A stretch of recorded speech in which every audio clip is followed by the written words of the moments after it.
1 தீமோத்தேயு 6 அதிகாரம் 20 வாசிக்கலாம்.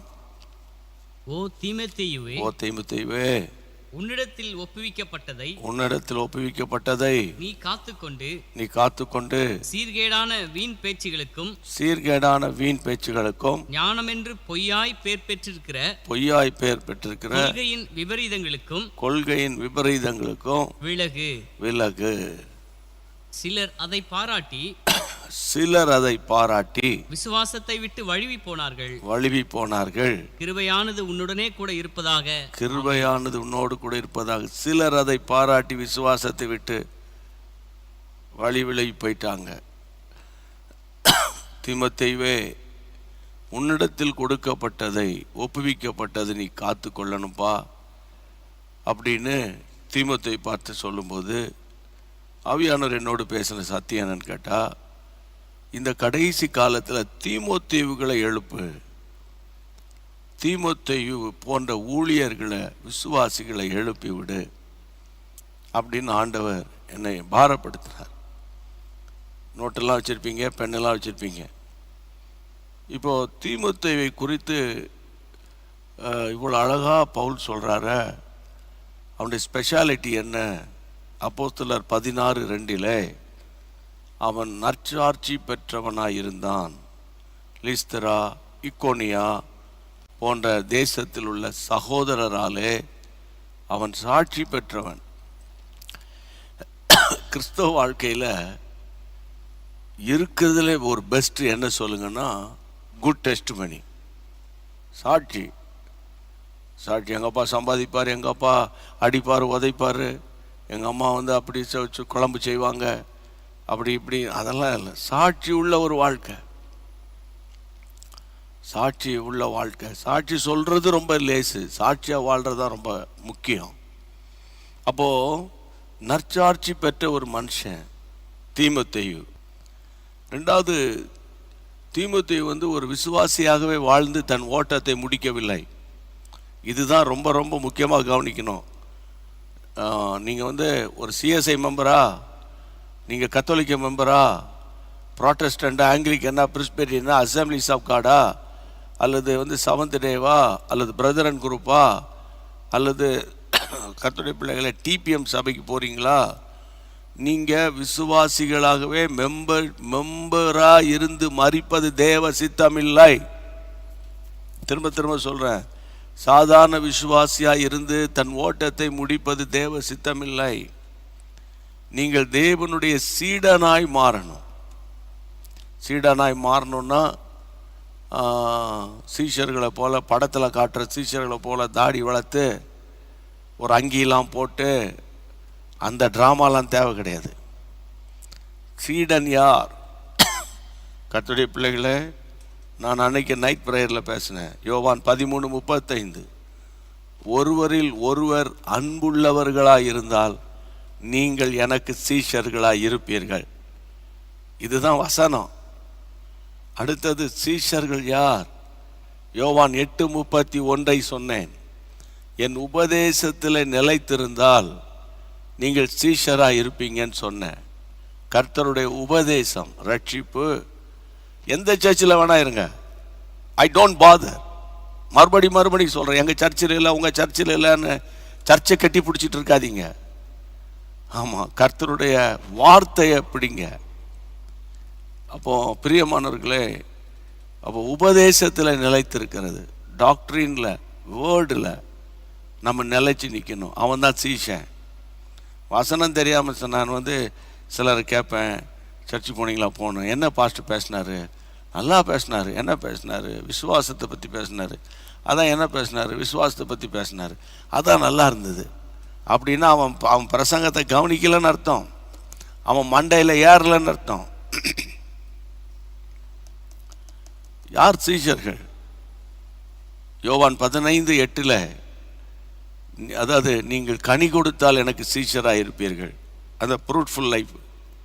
சீஷன் சொன்னால் bishop, cardinal, reverend, doctor, pastor, evangelist, எந்த லிஸ்ட், அந்த லிஸ்டெல்லாம் ஒதுக்கி வச்சுருங்க.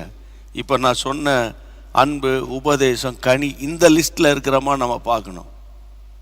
சரியா? சும்மா ஒரு சர்ச்சில் மெம்பராக இருந்தேன், 3வது வரிசையில் 3வது ஆளாக உட்காந்துக்கிட்டு இருந்தேன், கமிட்டி மெம்பராக இருந்தேன். கமிட்டி மெம்பர்லாம் பரலோகத்தில் செல்லுபடி ஆகாது. புரியுதா உங்களுக்கு? அதாவது we should obey what Bible says. அதான் ரொம்ப முக்கியம், அதான் ரொம்ப முக்கியம். அப்போது தீமோத்தேயுனுடைய கேரக்டர் சாட்சி, தீமோத்தேயுனுடைய கேரக்டர், அவன் ஒரு நல்ல டிசைபிள்ஷிப்பில் இருந்தான். ஓகே, இப்போ வரேன் 3வது. கர்த்தருடைய பிள்ளைகளே, 1 தீமோத்தேயு 1ஆம் அதிகாரம், 1 Timothy chapter 1 verse 2 வாசிங்களேன். 1 தீமோத்தேயு 1ஆம் அதிகாரம் 2ஆம் வசனம். விசுவாசத்தில் உத்தம குமாரனாகிய தீமோத்தேயுவுக்கு விசுவாசத்திலே உத்தம குமாரனாகிய தீமோத்தேயுவுக்கு எழுதுகிறதாவது. போதும். விசுவாசத்தில் உத்தம குமாரனாகிய தீமோத்தேயு, my son, my own son in the faith. விசுவாசத்தில் உத்தம குமாரன். எழுத்தின்படியாகவோ சரீரத்தின்படியாகவோ அப்போஸ்தலனாகிய பவுலுக்கு இவர் குமாரன் அல்ல, ஆனால் ஆவிக்குரிய குமாரன், ஸ்பிரிச்சுவல் சன் ஆஃப் சென்ட் பால். ஒரு ஆவிக்குரிய மகனாக தீமோத்தேயு இருந்தான். ஏன் ஒரு ஆவிக்குரிய மகன்? அந்த வசனம் பாருங்க, விசுவாசத்திலே உத்தமன், விசுவாசத்திலே உத்தமன், ரொம்ப முக்கியம். அப்போது இந்த நாட்களில் நான் உங்களுக்கு ஆசீர்வாதத்தை மட்டும் பேசணும் அப்படி இல்லை, கிருபை மட்டும் பேசணும் அப்படி இல்லை, எல்லாத்தையும் பேசிக்கிட்டே வரோம். ஏன்னா வருஷக்கணக்காக பேசிக்கிட்டு வரோம். இதெல்லாம் பேசுவதின் நோக்கம் என்ன ஐயா அப்படின்னா, நீங்கள் பரலோக ராஜ்யத்துக்கு வரணும். ஒருவேளை சென்னை அண்ணா நகர் வாசியாக இருந்தால் அண்ணா நகர்லேயே ஆணி அடிச்சிட்டு இருக்க முடியாது. புரியுதா உங்களுக்கு? நான் ஆவடியிலே இருக்கிறேன், ஆவடியிலே இருக்க முடியாது. நீங்கள் யூஎஸில் இருக்கலாம், யூஎஸ்லேயே இருக்க முடியாது. இருக்கிறதுக்கு வேணால் உங்களுக்கு க்ரீன் கார்டை கொடுத்து வச்சுக்கலாம். அந்த க்ரீன் கார்டை வச்சு பரலோகத்துக்கு போகவே முடியாது. அப்போது ஒரு நாள் பரலோக ராஜ்யத்துக்கு போகணும். அந்த அவேர்னஸ் இன்னைக்கு சபைக்கு வேணும். பரலோகத்தை பற்றி பேசுகிறதே கிடையாது. நீ எதை கேட்குறாயோ அதை தருவேன், நீ எதை வாங்குறாயோ அது ஆசீர்வதிக்கப்படும், என்ன சாப்பிட்றாயோ அது உனக்கு உன் கையின் பிரயாசத்தை நீ சாப்பிடுவ. ஆமாம், உனக்கு டயபெட்டிஸ் வரும், உனக்கு ப்ரெஷர் வரும், இஷ்டத்துக்கு, ஏன்னா நீ சாப்பிட்றதெல்லாம் சாப்பிடுன்னு சொல்லிட்டாங்கள்ல. அப்போ தேவனுடைய பிள்ளைகளே ஒரு நல்ல ஒரு ப்ராக்டிக்கல் கிறிஸ்டியனாக வாழணும். அப்போ இன்றைக்கி ஆண்டவர் நம்மோடு கூட பேசுகிற சத்தியம் என்னன்னு கேட்டால், தீமோத்தேயுனுடைய கேரக்டரில் சாட்சி மட்டும் இல்லை, சீடன் மட்டும் இல்லை, அவன் விசுவாசத்தில் உத்தம குமாரன், விசுவாசத்தில் உத்தம குமாரன். ரொம்ப விசுவாசம் உள்ளவன் அப்படின்னு அவர் மொட்டை எழுதல, நீ விசுவாசத்தில் உத்தம குமாரனாகிய தீமோத்தேயுக்கு எழுதுகிறேன் அட்ரஸ் பண்ணுறார் பாருங்க. இப்போ நம்முடைய தமிழ்நாட்டு முதல்வருக்கு ஒரு கடிதம் எழுதும் போது மாண்புமிகு அண்ணன் மு.க. ஸ்டாலின் அவர்களுக்கு அப்படின்னு எழுதுகிறோம். தமிழ்நாட்டு முதல்வர் அவர்களுக்கு அப்படின்னு ஒரு அட்ரஸ் பண்ணுறோம் இல்லை? அப்போ இங்கே தீமோத்தேயுக்கு அவர் அதுக்கு முன்னால் எழுதுகிறார். அவர் என்ன எழுதுகிறார்? விசுவாசத்தில் உத்தம குமாரன். அப்போ நம்ம தெரிஞ்சதெல்லாம் நான் இந்த விசுவாசி, அந்த விசுவாசி, அந்த சர்ச் மெம்பர், இந்த சர்ச் மெம்பர்னே சொல்லி சுற்றிக்கிட்டு வரோம். அப்போ இன்னைக்கு கர்த்தருடைய நாமத்தினால உங்கள் விசுவாச வாழ்க்கையை நீங்கள் பார்க்கணும். ஒரே ஒரு வார்த்தையில் சொன்னால், விசுவாசத்தில் வராதது எல்லாம் பாவம்னு பைபிள் சொல்லுது. நீங்கள் ஒரு சர்ச்சில் ரொம்ப ஆக்டிவ் மெம்பராக இருக்கலாம், கம்யூனிகேட் மெம்பராக இருக்கலாம், அந்த சர்ச்சுக்காக உழைக்கலாம், ஓடலாம், சாடலாம், வரலாம், போகலாம். ஆனால் உங்களுடைய பர்சனல் லைஃப்பில் ஒரு விசுவாசத்தின் அளவில் நீங்கள் வளரலைன்னா, தேவனுடைய அற்புதங்களையும் தேவனுடைய குரலையும் தெய்வீக நடத்துதலையும் உங்களால் கண்டுபிடிக்க முடியாது. அந்த கிறிஸ்டியன் லைஃப் ருசிகரமாக இருக்காது. சரியா? அப்போ இன்றைக்கு ஆண்டவர் நம்மளோட பேசுகிற காரியம் என்னன்னு கேட்டால், விசுவாசத்தில் உத்தம குமாரனாகிய தீமோத்தேயு, சரி 2 தீமோத்தேயுக்கு வாங்க. 2 தீமோத்தேயு திருப்புங்க, 3ஆம் அதிகாரம் 4ஆம் வசனம் என்ன சொல்லப்படுகிறது? ஆமென். துரோகிகளாயும் துணிகரம் உள்ளவர்களாயும் இருமாப்புள்ளவர்களாயும் தேவ பிரியராய் இராமல் இல்லையே, சுகபோக பிரியராய். 2 தீமோத்தேயு 1ஆம் அதிகாரம் 4ஆம் வசனம். உன்னிலுள்ள மாயமற்ற விசுவாசத்தை நினைவு கூறுதினால். உன்னிலுள்ள மாயமற்ற விசுவாசம், அது மட்டும் சத்தமா நீங்க படிங்க. உன்னிலுள்ள மாயமற்ற விசுவாசம். இன்னொரு முறை படிங்க. உன்னில் உள்ள மாயமற்ற விசுவாசம். உத்தம குமாரன், விசுவாசத்தில் உத்தம குமாரனாகி தீமோத்தேயுவை பவுல் இந்த இடத்துல கொஞ்சம் வித்தியாசமாக எழுதுறாரு. நீ யார் தெரியுமா? உன்கிட்ட ஒரு ஃபெய்த் இருக்கு, உன்கிட்ட ஒரு விசுவாசம் இருக்கு. அது ஒரு கிறிஸ்தவ ஃபெய்த் அப்படின்னு சொல்லலை, மாயமற்ற விசுவாசம், மாயமற்ற விசுவாசம். அப்போ இதுலேருந்து தெரியுது மாய்மாலமான விசுவாசம் ஒன்று இருக்குது. ஆமாம், நான் விசுவாசிக்கிறேன், நான் விசுவாசிக்கிறேன், நான் விசுவாசிக்கிறேன். சில பேர் கல்யாணத்துக்காக விசுவாசிக்கிறேன்றான். அந்த பெண்ணை எப்படியாவது கல்யாணம் பண்ணணுன்றதுக்காக சில ஆட்கள் நான் ஆண்டவர் விசுவாசிக்கிறேன், சர்ச்சுக்கு வரையா, சர்ச்சுக்கு வரேன். சிஎஸ்ஐ கிறிஸ்தவங்களாக இருந்தால் திடப்படுதில்ல, வா படிக்கிறேன் அப்படின்வாங்க. ஆனால் அவனுக்கு உண்மையான கிறிஸ்டியன் ஃபெய்த் வராது. அது எப்படி தெரியும்? கல்யாணம் முடிஞ்சோன்னா அட்டகாசத்தை காட்டுவான். அது மாதிரி தான் பெண்களும் கூட. அதனால் தான் சொல்கிறேன், திருமணத்தை குறித்து என்கிட்ட ஆலோசனை கேட்குறவங்களுக்கு நான் சொல்கிறது, அவங்க சொன்னாங்க, இவங்க சொன்னாங்க, அந்த பாஸ்டர் சொன்னார், இந்த எவாஞ்சலிஸ்ட்டு சொன்னார் அப்படின்ற மாத்திரம் நீங்கள் எடுத்துக்கக்கூடாது. அவங்களுடைய விசுவாச வாழ்க்கையை நீங்கள் கொஞ்சம் யோசித்து, ஏன்னா உங்கள் பிள்ளையினுடைய வாழ்க்கை, உங்கள் மகனுடைய வாழ்க்கை, உங்கள் மகளுடைய வாழ்க்கை, உங்கள் கண்ணுக்கு முன்னால் அந்த பிள்ளைகள் விசுவாசத்தில் இருக்கணும். தங்கள் பணத்தையோ, தங்களுடைய பொருளாதாரத்தையோ, தங்களுடைய சொத்தையோ, தங்களுடைய அறிவு ஞானத்தை அவங்க நம்பி வாழக்கூடாது, விசுவாசத்தில் வாழணும். அப்போ கல்யாணத்துக்கு பிறகு எனக்கு தெரியாமல் போச்சியா, அப்படி போச்சியா, இப்படி போச்சியா. நேற்று கூட ஒரு குடும்பம் வந்தாங்க, பாவம், படிக்கும்போதே கல்யாணத்தை பண்ணி வச்சுக்கிட்டாங்க. அது ஒரு பெரிய முட்டாத்தனம். காலேஜ் படிக்கும்போதே,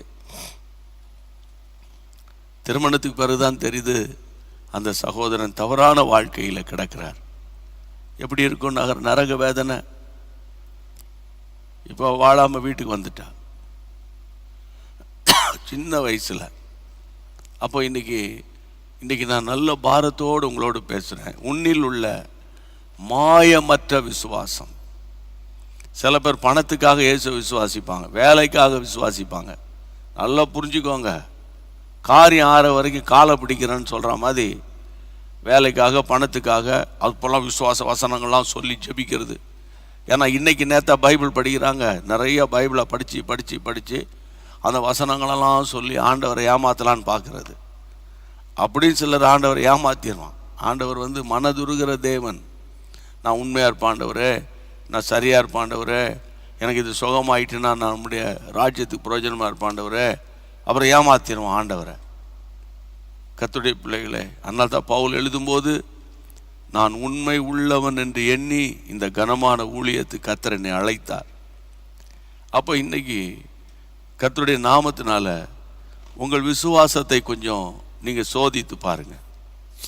உங்கள் விசுவாசத்தை கொஞ்சம் நீங்களே டெஸ்ட் பண்ணணும். அது எப்படி டெஸ்ட் பண்ணுறது? பிளட்டா லேபில் கொடுத்து டெஸ்ட் பண்ணுறதுக்கு வாசிங்க, பைபிளை படிங்க, திருப்புங்க, ஸ்க்ரீனையே பார்த்துட்டு உட்கார்ந்துட்டு இருக்காதீங்க. ஆமாம், கர்த்தருடைய பிள்ளைகளே, நான் சொல்லுகிற வசனத்தை நான் எடுத்துக்க நீங்கள் பார்க்கணும். அந்த வசனத்தை முக்கியமாக நீங்கள் பார்க்கணும். எந்த வசனம்னு கேட்டால் 2 கொரிந்தியர் 13ஆம் அதிகாரத்துக்கு பைபிளை திருப்புங்க. 13ஆம் அதிகாரம் 5ஆம் வசனம் வாசிக்கலாம். 5ஆம் வசனம். நீங்கள் விசுவாசம் உள்ளவர்களோ என்று உங்களை நீங்களே சோதித்து அறியுங்கள். முடிஞ்ச அண்டர்லைன் பண்ணி வைங்க. இந்த வசனங்கள் எல்லாம் அண்டர்லைன் பண்ணுங்க, நோட்டில் எழுதுங்க. அந்த நோட்டில் எழுதுனதை கூட அண்டர்லைன் பண்ணுங்க. ஏன்னா இந்த வசனங்கள் எல்லாம் நிறைய ஊழியக்காரர்கள் கையாளுகிறதே கிடையாது. நாங்கள் ஊழியக்காரராகிய நாங்கள் கையாண்டா தான் நீங்கள் கையாளுவீங்க. பாருங்க, இந்த வசனம் என்ன சொல்லுகிறது பாருங்க, வாசிங்க. நீங்கள் விசுவாசம் உள்ளவர்களோ என்று உங்களை நீங்களே சோதித்தறியுங்கள். நீங்களே உங்களை டெஸ்ட் பண்ணிக்கலாம், உங்களுக்குள்ள ஃபெய்த் இருக்கா இல்லையான்னு. அப்புறம் உங்களை நீங்களே பரீட்சித்து பாருங்கள். நீங்களே உங்களுக்குள்ள ஒரு டெஸ்ட் வச்சுக்கலாம், பரிசுத்து பாருங்கள். இயேசு கிறிஸ்து உங்களுக்குள் இருக்கிறார் என்று, இயேசு உங்களுக்குள்ள இருக்கிறார் என்று உங்களை நீங்களே அறியீர்களா? நீங்களே அறியீர்களா? நீங்கள் பரீட்சைக்கு நில்லாதவர்களாக இருந்தால் அறியீர்கள். நீங்கள் பரீட்சைக்கு நில்லாதவர்களாக இருந்தால், நீங்கள் பரீட்சைக்கு நில்லாதவர்களாக இருந்தால், மறுபடியும் சொல்றேன், நீங்கள் பரீட்சைக்கு நில்லாதவர்களாக இருந்தால் அறியீர்கள். கர்த்தருக்கு ஸ்தோத்திரம். கர்த்தருடைய பிள்ளைகளை, பரீட்சைக்கு நிற்கணும். பரீட்சைக்கு நீங்கள் ரெடியாக இருக்கணும். அதுதான் வசனம் சொல்லுது. அப்போ என்ன பிரதர், பரீட்சைன்னா டெஸ்ட்டு, எவ்வளோ டெஸ்ட்டு, எதுக்கு எடுத்தாலும் டெஸ்ட்டு, லைஃபே டெஸ்ட்டு. போனால் இங்கே பாருங்கள், டெஸ்ட்டு தான் டெஸ்டிமோனியாக மாறும். எடுத்தோன்னே மோனிக்கு போயிடாதீங்க. புரியுதுங்களா உங்களுக்கு? கர்த்தருடைய பிள்ளைகளை, அந்த டெஸ்டிமோனின்னு சொல்கிறாங்களே இங்கிலீஷில், அந்த டெஸ்ட்டு தான் டெஸ்டிமோனியாக மாறுது.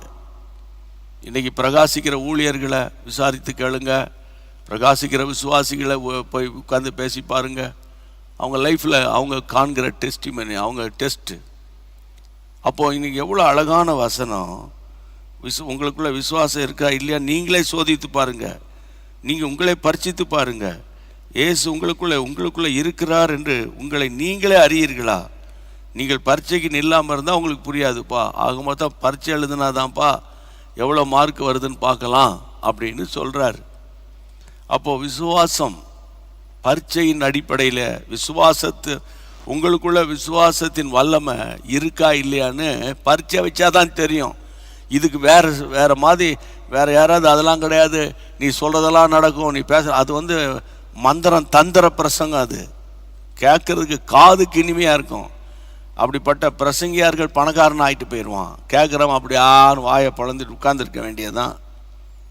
ஆமாம், கர்த்தருடைய பிள்ளைகளே, நீங்கள் நமக்கு ஏதாகிலும் ஒரு டெஸ்ட் வரும்போது டென்ஷன் ஆகுது. உண்மைதான்.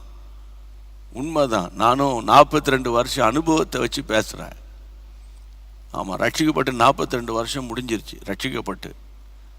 அப்போ இந்த அனுபவத்திலேருந்து நான் பார்க்குறேன், டெஸ்ட்டு வரும்போது தான் டெஸ்டிமோனியாக மாறுது. கர்த்தருடைய பிள்ளைகளை, டெஸ்ட்டு வச்சு ஃபெயில் ஆனவன், அதாவது கர்த்தருடைய பிள்ளைகளை, தோல்வி சில நேரங்களில் வரும்.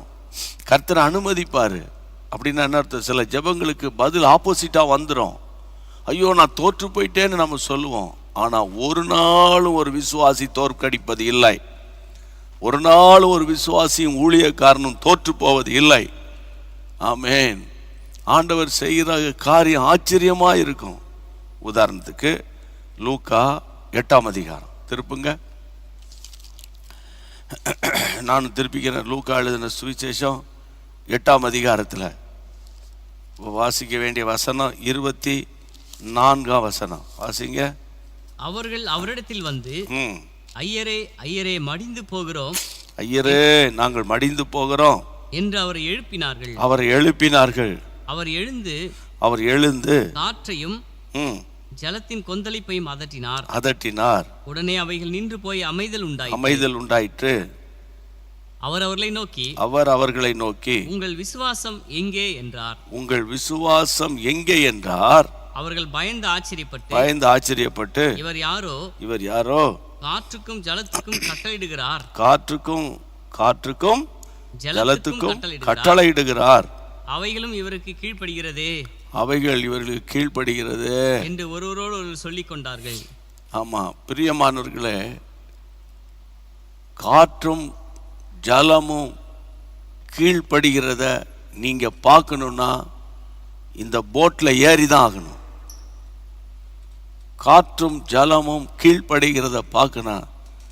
கர்த்தருடைய பிள்ளைகளே, அந்த கொந்தளிக்கிற கடலின் வழியாக டிராவல் பண்ணி தான் ஆகணும். இந்த ஐயரே நாங்கள் மடிந்து போகிறோம், அது இன்னொரு டிரான்ஸ்லேஷனில் போட் ஸ்டார்டட் சிங்கிங். போட் வந்து மூழ்க ஆரம்பிச்சிட்டு, இப்போ உங்கள் வாழ்க்கை மூழ்கிறது போல இருக்கும், உங்கள் ஃபெய்த் வந்து மூழ்கிறது போல இருக்கும். சரியா? கடன் பிரச்சனை, வீட்டு பிரச்சனை, கல்யாணம் நெருங்குது, கையில் காசு இருக்க மாட்டேங்குது. இந்த நேரம் தான் மார்வாடியை தேடாத. ஆமாம், இந்த நேரம் தான் நான் வந்து இப்போ என் ப்ரீச்சிங், இப்போ என்னுடைய த வே ஆஃப் ப்ரீச்சிங் வந்து ரொம்ப டஃப்பாக தான் இருக்குது. என்ன பண்ணுறது? ஆமாம், அதாவது நான் டெஸ்ட் பண்ணி பார்க்கணுன்னா ஆண்டவருடைய கரத்தில் நம்ம விழணும், கர்த்தருடைய கையில் விழணும். அப்போ இன்றைக்கி அந்த ஐயரே நாங்கள் மடிந்து போகிறோம், மூழ்கி போகிறோம், அழிந்து போகிறோம், உமக்கு கவலை இல்லையா அப்படின்னு ஆண்டவரை பார்த்து அவங்க கேட்டாங்க. இன்னொரு இடத்துல மார்க் எழுதின சுவிசேஷம் 4ஆம் அதிகாரம் 40ஆம் வசனத்தில் ஆண்டவர் சொல்கிறாரு, இதே போல் காற்றை கடலை அதட்டிட்டு 40ஆம் வசனத்தை அவர்களை நோக்கி, ஏன் இப்படி பயப்பட்டீர்கள்? ஏன் பயப்பட்டீங்க? ஏன் உங்களுக்கு விசுவாசம் இல்லாமல் போயிற்று என்றார். ஏன் உங்களுக்கு விசுவாசம் இல்லாமல் போயிற்று? மத்தேயு 8ஆம் அதிகாரம் 25 திருப்புங்க. மேத்யூ சாப்டர் 8 verse 25 பாருங்க. அங்க என்ன சொல்லியிருக்கு? அப்பொழுது அவருடைய சீடர்கள் வந்து அவரை எழுப்பி ஆண்டவரே எங்களை ரட்சியும், ஆண்டவரே எங்களை ரட்சியும், மடிந்து போகிறோம் என்றார்கள். இதெல்லாம் விசுவாச பரீட்சையில் நடக்கும்போது வருகிற வார்த்தை. ஆண்டவரே நாங்கள் சாக போகிறோம். டேய், இந்த மாதிரி அவிசுவாசமான வார்த்தைகளை வச்சுக்கிட்டு உங்களை எப்படா மெயின்டைன் பண்ணுறது? தயவுசெய்து ஊழியத்தை விட்டுட்டு போங்கடா நான் சொன்னார். யோசித்து பாருங்கள். ஐயரே அந்த வசனத்தில் பாருங்கள், ஆண்டவர் சொல்கிறார், எழுப்பி ஆண்டவரே எங்களை ரட்சி, நாங்கள் மடிந்து போகிறோம். மத்தேயு எழுதின சுவிசேஷத்தில் 8ஆம் அதிகாரத்தில் 25ஆம் வசனத்தில் அதுக்கு ஆண்டவர் சொல்கிறாரு, அற்ப விசுவாசிகளை ஏன் பயப்பட்டீர்கள்? ஏன் பயப்பட்டீங்க? அற்பம். ஆமாம், கர்த்தருடைய பிள்ளைகளை இப்போ அவங்க புலம்புறாங்க, ஆண்டவரே நாங்கள் மாண்டு போகிறோன்றாங்க, படகு மூழ்கிறதுன்றாங்க. அப்போ உனக்கு விசுவாசம் இல்லைடா, இன்றைக்கி ஏறக்கட்டு, உன் ஊழியத்தை ஏறக்கட்டு, உனக்கு எனக்கு சம்பந்தம் இல்லை அப்படின்னு இயேசு அனுப்புனாரா அப்படின்னா அனுப்பவில்லை. அப்போ முதலாவது ஆண்டவர் அவர்களுக்கு அற்புதம் செய்து அமைதியாக போகலை. அவங்கள பார்த்து கேட்குறாரு, ஏன் அவருக்கு அற்ப விசுவாசியே ஏன் பயப்பட்டீங்க என்றார். அற்ப விசுவாசியே ஏன் பயப்பட்டீங்க என்றார். அப்போ மார்க் எழுதின சுவிசேஷத்தில் 4ஆம் அதிகாரத்தில் நம்ம வாசித்த போது அங்கேயும் கர்த்தருடைய பிள்ளைகளை 40ஆம் வசனத்தில் நம்ம என்ன வாசித்தோம்? 40ஆம் வசனத்தை பார்க்கும்போது, ஏன் பயப்பட்டீர்கள்? ஏன் உங்களுக்கு விசுவாசம் இல்லாமல் போயிற்று? அந்த பயம் வந்தோடனே விசுவாசம் அவுட் ஆயிடுது. அப்போ இன்றைக்கு உங்களுடைய விசுவாசம் வந்து இந்த பயம் என்ற ஒரு ஆவி உங்கள் விசுவாசத்தை தடுமாற செஞ்சிருக்கலாம். இங்கே பாருங்க, எங்கள் தேவன் எங்களை விடுவிக்க வல்லவர். ஒருவேளை அவர் விடுவிக்காமல் போனால் கூட போயிட்டு போட்டோம், நாங்கள் மறுதளிக்க மாட்டோம். அதான் கிரேட்ஃபுல் ஃபெய்த். அதான் ரொம்ப ஒரு ஹானஸ்டான ஃபெய்த்து. நமக்கு எப்பவுமே நல்ல ஜனஜா தோத்துறோம் சபைக்கு ஓடும், எல்லாம் வரும். நமக்கு ஒரு மாதிரி வேறு மாதிரி நடந்துருச்சுன்னு வைங்களேன், முடங்கிடுவோம், விட்டுருவோம். ஆனால் இன்றைக்கு கர்த்தருடைய நாமத்தினால தீமோத்தேயு உங்களுக்கு முன்பாக கர்த்தர் வைக்கிறார். அப்போ தீமோத்தேயு, அதாவது நான் அடிக்கடி இந்த நாட்களில் பேசிட்டு வரேன், உங்களுடைய பிள்ளைகளுடைய ஃபெய்த்துக்காக நீங்கள் ரொம்ப ஜெபிக்கணும். உங்களுக்கு விசுவாசம் இருக்குது, ஏன்னா நீங்கள் படாத பாடுபட்டு உருண்டு பிறண்டு ஜெபம் பண்ணி நிறைய அற்புதங்களை கிருபைகள்லாம் பெற்று இருந்ததுனால உங்கள் பெற்றோர்களுக்கு பேசுகிறேன், உங்களுடைய வயது, உங்களுடைய அனுபவம், நீங்கள் கற்றுக்கொண்ட பாடத்தினால உங்களுக்குள்ளே விசுவாசம் இருக்குது. ஆனால் உங்கள் பிள்ளைகளுடைய விசுவாசம் ரொம்ப முக்கியம். பிள்ளைகளுடைய விசுவாசம் ரொம்ப முக்கியம். அதனால தான் அவர் 2 தீமோத்தேயு புத்தகத்தில் நீங்கள் பாருங்களேன், அவர் சொல்வார், 2 தீமோத்தேயு புத்தகம் முதலாம் அதிகாரம் 5ஆம் வசனத்துக்கு வாங்க. 5ஆம் வசனம். அந்த விசுவாசம் முந்தி உன் பாட்டியாகிய லோவிசாளுக்குள்ளும் உன் தாயாகிய ஐனிக்கேலுக்கும் நிலைத்திருந்தது. அது உனக்குள்ளும் நிலைத்திருக்கிறது என்று நான் நிச்சயித்திருக்கிறேன். எப்பா, திடுதுப்புன்னு அந்த ஃபெய்த் வரலடா உனக்குள்ள. நல்ல கவனிங்க, அந்த வசனத்தை நீங்க ஆழமா சிந்தித்து பார்க்கணும். அந்த வசனத்தின் ஆழத்தை நீங்க சிந்தித்து பார்த்தா உங்களுக்கு புரியும். முதல்ல அந்த விசுவாசம் எங்க இருந்துச்சு? உன் பாட்டி வீட்டில் இருந்துச்சு. பாட்டிக்குள்ள வந்துச்சு, லோவிசாள் பாட்டி. அப்புறம் அந்த பாட்டிக்கு பிறந்த பிள்ளை பேர் வந்து ஐநேக்கியாள். இந்த ஐநேக்கியாள் தான் வந்து தீமோத்தேயுடைய அம்மாவாம். இந்த அம்மாவுக்குள்ள அந்த விசுவாசம் வந்துட்டு, அம்மாவுக்குள்ள இருந்த விசுவாசம் மகனாகிய தீமோத்தேயுக்குள்ள வந்தது. அப்போ இந்த ஃபெய்த் வந்து ஜெனரேஷன் ஆஃப்டர் ஜெனரேஷன் வேலை செய்யும். இப்போ உங்கள் பிள்ளைகளுக்கு ஒரு நிலத்தை வாங்கி வச்சுருக்கீங்க, தோத்துறோம். நகையை வாங்கி வச்சுருக்கலாம் சிலர், தோத்துறோம். வீடே கட்டி கொடுத்து உங்கள் பிள்ளைகள் பேரில் எழுதி வச்சுருக்கலாம், தோத்துறோம். அதில் கூட ஒரு வார்த்தை, என் காலத்துக்கு பின்னுன்னு ஒன்று இருக்கணும், இல்லைன்னா வெளியே போன்றுவான். சொல்ல அப்படி எழுதியே அட்டகாசம் பண்ணுறானுங்க, அது வேற. அப்போ கர்த்தருடைய பிள்ளைகளே, அப்போது அந்த பாட்டிக்குள்ளே இருந்தது வந்து பேரன் வரைக்கும் வந்துருச்சு விசுவாசம். அப்போ இந்த விசுவாசம்தான் கிறிஸ்தவ வாழ்க்கையினுடைய அடித்தளமே. சரி, அப்போ இந்த தாய் யாரு அப்படின்னா ஒரு யூத ஸ்திரீ, தகப்பன் யாரு? கிரேக்கன். கர்த்தருடைய பிள்ளைகளே, 2 பேர் யூத மார்க்கத்தை சேர்ந்தவங்கள. தாய் தான் யூதம். அது எங்கே போட்டிருக்கு? அப்போஸ்தலர் 16:1 பைபிளில் வாசிக்கிறோம். அவருடைய தாய் வந்து யூத பெண்மணி, தகப்பனார் வந்து கிரேக்கன். கிரேக்கர்கள் வந்து பயங்கரமான விக்கிரக ஆராதனையெல்லாம் பண்ணுறாங்கன்னு சொல்லி அப்போஸ்தலர் நடவடிக்கைகள் 14ஆம் அதிகாரத்துக்குள்ளே போனால் இந்த இக்கோனியா இதெல்லாம் அந்த கிரீக் நாட்டை சேர்ந்தது. அங்கே வந்து நிறைய பலவிதமான தெய்வங்களை வழிபடுகிற ஆட்கள். அப்போ ஒரு விக்கிரக ஆராதனை பின்னணியிலிருந்து வந்த ஒரு குடும்பம் இன்ன வரைக்கும் பேசப்படுகிறது. What about your family? இல்லை, எங்கள் சர்ச்சில் வந்து வரிசையில் உட்காருவோம், அதான் பேசப்படும். ஒருவேளை உங்கள் ஐயர் வேணால் பேசுவார், உங்கள் பாஸ்டர் வேணால் பேசுவார். பரலோகம்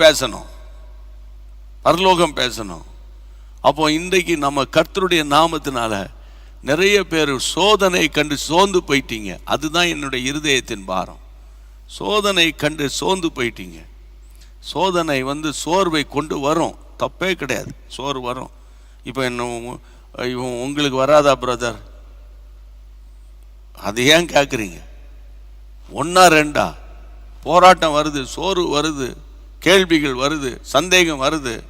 ஆனால் ஆவிக்குள்ளாக நிரம்பி ஜெபிக்கும் போது, வசனத்தை பிடித்து நிற்கும் போது அதை மேற்கொள்ள தேவன் கிருபை செய்கிறார். ப்ராக்டிக்கலாக சொல்லி கொடுக்குறேன். எனக்கெல்லாம் வராது.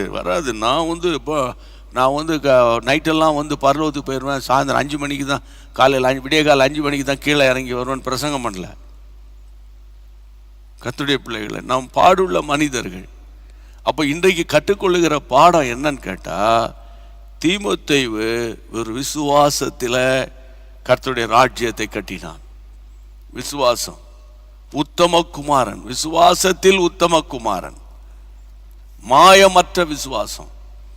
அப்போ இன்னைக்கு ஒன்று அன்பாக சொல்கிறான், தயவு செய்து பணத்துக்காக, இங்கே பாருங்க, வேலைக்காக, கல்யாணத்துக்காக, ஒரு வீட்டை கட்டுறதுக்காக, மாப்பிள்ளை பெண்ணுக்காக ஏசப்பா ஏசப்பா ஏசப்பான்னு கூப்பிடாத. என்ன இப்படி சொல்லி கொடுக்குறீங்க?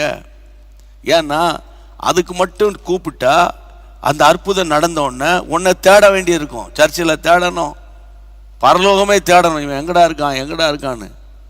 ஏன்னா இருக்க மாட்டேன், கேட்டா பிஸி ஆயிட்டான்னு.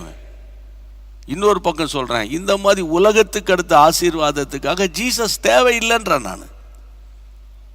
ஆமேன் சொல்லுங்க. ஆத்தும மீட்பு கர்த்தருடைய பார்வையில் அருமையானது.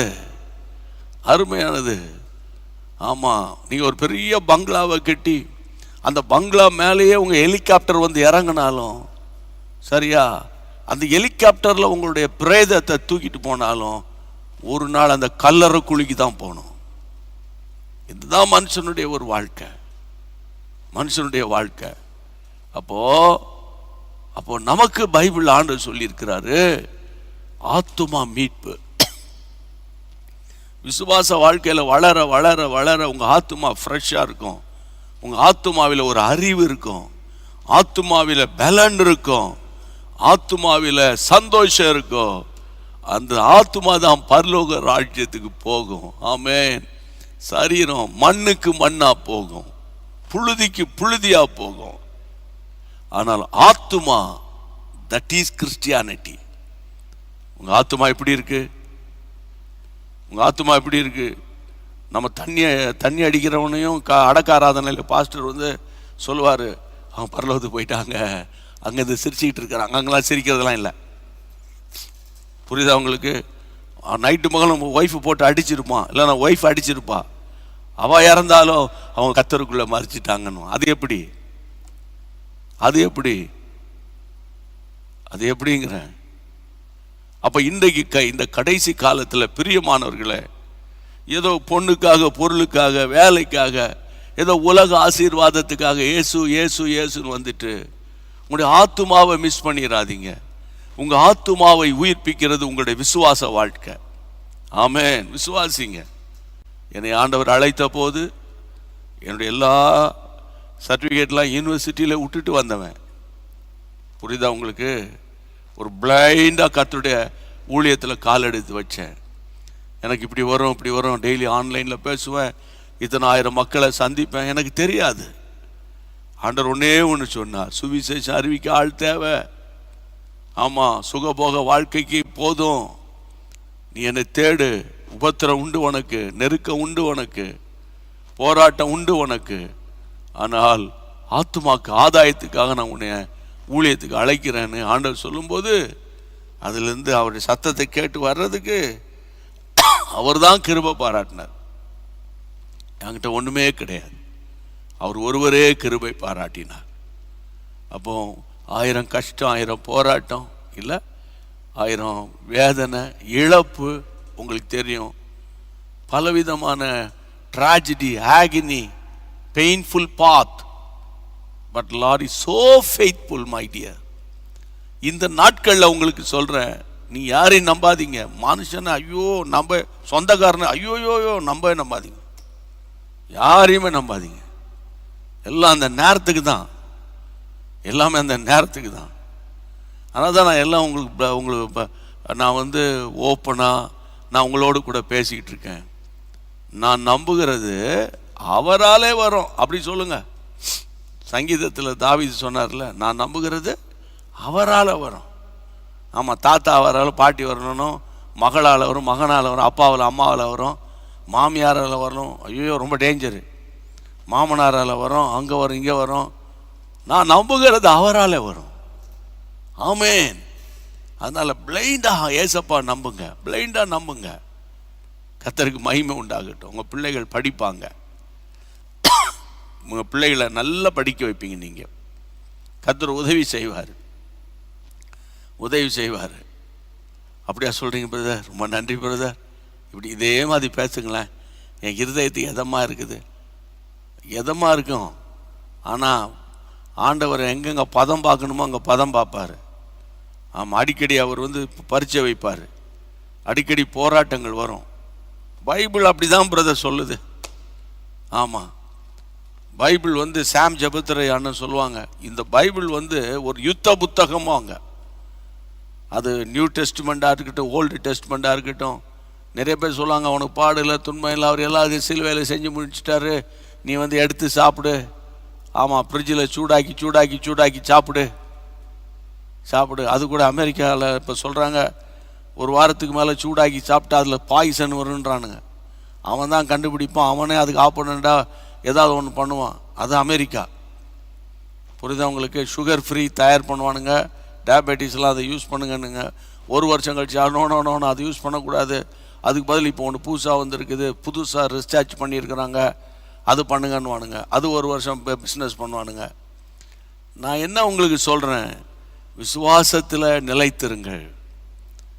ஆமாம், யூதாவில் ஒரு அருமையான வசனத்தை கர்த்தர் எனக்கு காண்பிக்கிறாரு. அந்த வசனத்தை வாசித்துட்டு நம்ம ஜெபத்துக்குள்ள போகலாம்.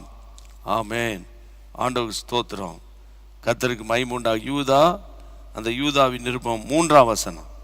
பிரியமானவர்களே, பொதுவான ரட்சிப்பை குறித்து உங்களுக்கு எழுதும்படி நான் மிகவும் கருத்துள்ளவனாய் இருக்கையில், கருத்தோடு இருக்கும்போது பரிசுத்தவான்களுக்கு ஒரு விசை ஒப்பு கொடுக்கப்பட்ட விசுவாசத்திற்காக நீங்கள் தைரியமாய் போராட வேண்டும் என்று உங்களுக்கு எழுதி உணர்த்துவது எனக்கு அவசியமாய் கண்டது. எனக்கு அவசியமா தெரியுதுப்பா. உனக்கு எழுதணும், உணர்த்தணும், அது ரொம்ப அவசியம் அப்படின்னு யூதா, அப்போஸ்தலனாகிய யூதா எழுதுகிறாரு. விசுவாசத்திற்காக நீங்கள் பெட்ஷீட்டை போட்டு தூங்க வேண்டும். விசுவாசத்திற்காக நீங்கள் ஞாயிற்றுக்கிழமை ஆராதனை போயிட்டு வந்து 1 கிலோ கறி வாங்கி சாப்பிட்டு படுக்க வேண்டும்.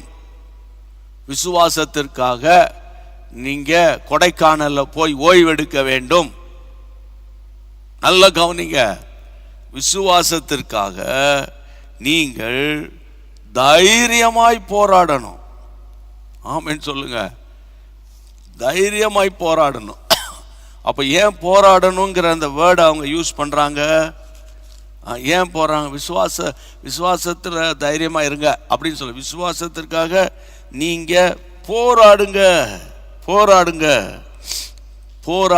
ஏன்னா விசுவாசத்தை கை வைப்பான். அம்மா விசுவாசத்தில் கை வைப்பான், அப்பா விசுவாசத்தில் கை வைப்பான், பிள்ளைகள் விசுவாசத்தில் பிசாசு கை வைப்பான் இல்லையா? அப்போ நான் ஒன்று கடைசி முடிக்க வந்தேங்க. நீ என்ன வேணா பண்ணு.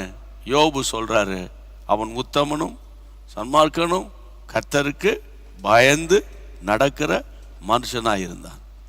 1000 உபத்திரம் வந்தது. நிறையா அவர் பேசுவார். அவர் எங்கே இருக்காருன்னு தெரியல. நான் முந்தானது கூட பேசினேன். அவர் நைட்டெல்லாம் புரண்டு படுக்கிறேன், எப்போ விடியும்னு தெரியல. முன்னுக்கு போனாலும் அவர் இல்லை, பின்னுக்கு வந்தாலும் இல்லை, வலது பக்கம் பார்த்தாலும் இல்லை, இடது பக்கம் பார்த்தாலும் இல்லை. ஆனால் ஒன்று மட்டும் தெரியும், ஆமென், நான் போகிற வழியை அவர் அறிவார். நான் புடமிட்ட பிறகு பொன்னை போல விளங்குவேன். இதுதான் விசுவாசம். சோர்ந்து போயிடாதீங்க.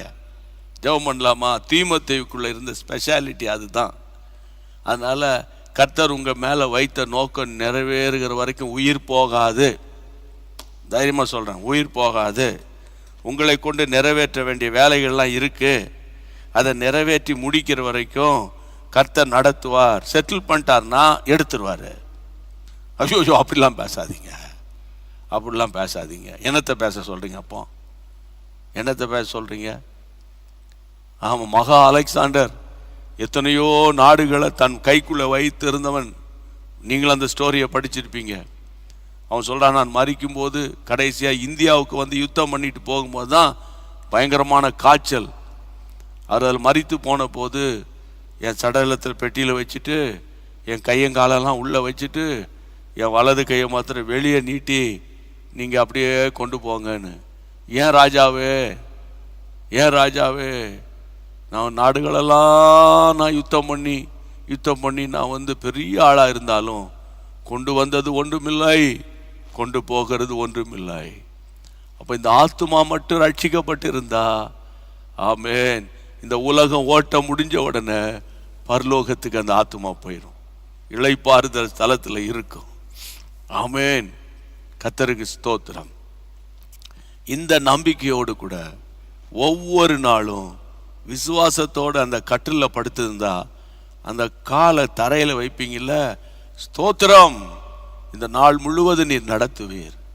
தரையில் படுக்கிறவங்க எழும்பி நின்று, இயேசுவே நான் நிற்கிறேன், இந்த நாள் முழுவதும் நான் நிற்பேன். ஸ்தோத்திரம், அல்லேலூயா பண்ணுவோம். கர்த்தருக்கு ஸ்தோத்திரம். உங்க விசுவாசத்தை பர்ச்சிக்கக்கூடிய பல போராட்டங்கள் வரலாம், ஆனால் அவைகள் உங்களை மேற்கொள்ளாது. ரீபாலா ரீகாலா தூராமா ஷகதா ரீகாரா பூத்துரோகோசோ. மடிந்து போகிறோமே, மூழ்கி போகிறோமே, அழிந்து போகிறோமே. ஆப்போசிட்ல இருந்து வருகிற கேள்வி, ஏன் விசுவாசம் இல்லை? அற்ப விசுவாசிகளே, உங்கள் விசுவாசம் எங்கே? Where is your faith?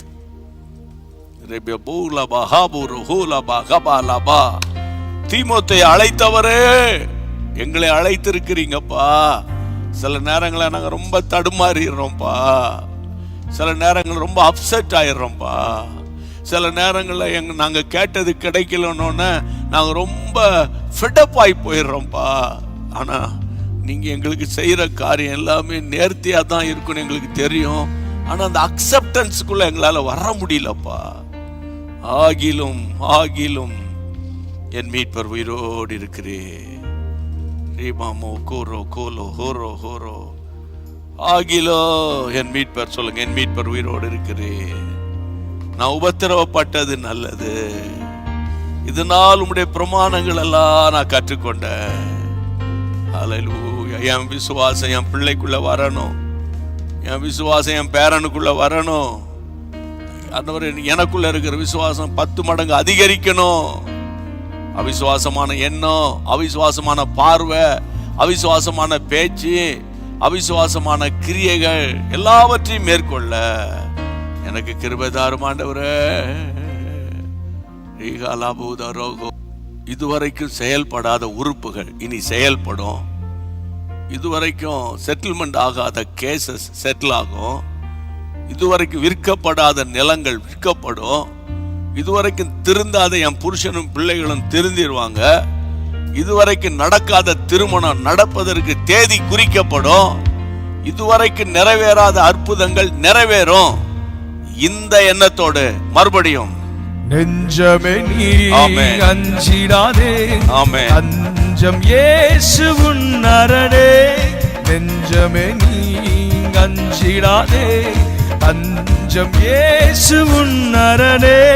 தம் ஜனத்தை சீக்கிரமாய் தம்முடன் சேர்த்துக் கொள்வார்.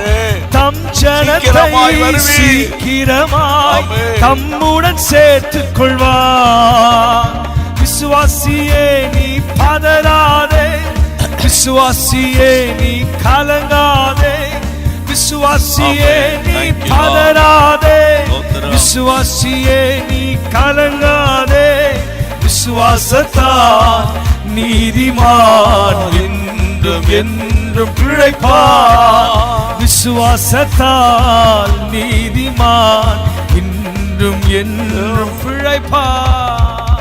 அந்த நாட்கள்லாம் திருநெல்வேலி ஊழியத்துக்கு நான் போகும்போது ஏற்கனவே நான் சொல்லியிருப்பேன், அந்த செகண்ட் கிளாஸில் டிக்கெட்டை வாங்கி வச்சுக்கிட்டு என் பாக்கெட்டில் 2 ரூபாய் மட்டும்தான் இருக்கும். சுவாசத்தோடு டிராவல் பண்ணுவேன்.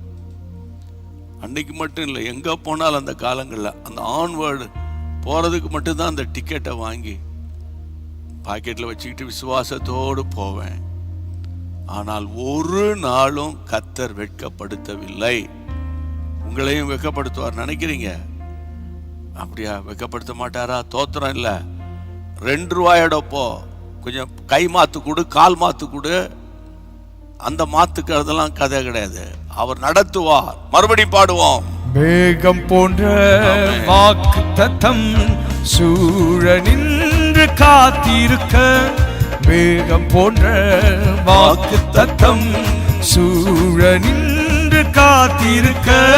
விசுவாசத்தால் உரிமை கொள்வாய், விரைந்து முன்னேகிடுவாய். விசுவாசத்தால் உரிமை கொள்வாய், விரைந்து முன்னேகிடுவாய். விசுவாசியே நீ பதறாதே, விசுவாசியே நீ கலங்காதே, எதிர்மறையான எண்ணம், விசுவாசியே நீ பதறாதே, விசுவாசியே நீ கலங்காதே. விசுவாசத்தால் நீதிமான் என்றும் என்றும் பிழைப்பார். விசுவாசத்தால் நீதிமான் என்றும் என்றும் பிழைப்பார். ஆண்டவரே, நான் கடன் வாங்க மாட்டேன் ஆண்டவரே. மார்வாடி கடைக்கு என் செயினை தூக்கிட்டு போக மாட்டேன் ஆண்டவரே. பேங்க்கு அது மேனேஜர்கிட்ட போய் கொலைய மாட்டேன் ஆண்டவரே. என்னை நீங்க போஷிக்கிற வரைக்கும் நான் காத்திருப்பேன். ஆமென். கேரி தாற்றண்டைக்கு நான் போவேன், நான் ஒளித்திருப்பேன். கொஞ்ச காலம் தான் கேரித்து, புரிஞ்சுக்கோங்க. கொஞ்சம் காலம்தான் வறுமை, கொஞ்சம் காலம்தான் தரித்திரம், ஆனால் ஆசீர்வாதமான மழை நிச்சயமாய் பெய்யும். இயேசுவின் நாமத்தினால உங்க ஃபேமிலியை பிளஸ் பண்ணுங்க. என்னுடைய குடும்பத்தை நினைச்சு ஸ்தோத்திரம் பண்ணுங்க, ஸ்தோத்திரம் பண்ணுங்க. ஆண்டவர் கிருபை செய்வார். எல்லாரும் கையை உயர்த்தி சொல்லுவோமா? என் ஆத்துமாவே கர்த்தரை ஸ்தோத்திரி, என் முழுவதுமே பரிசுத்த நாமத்தை ஸ்தோத்திரி. என் ஆத்துமாவே கர்த்தரை ஸ்தோத்திரி, கர்த்தர் செய்த சகல உபகாரங்களை மறவாதே. ஆமென்.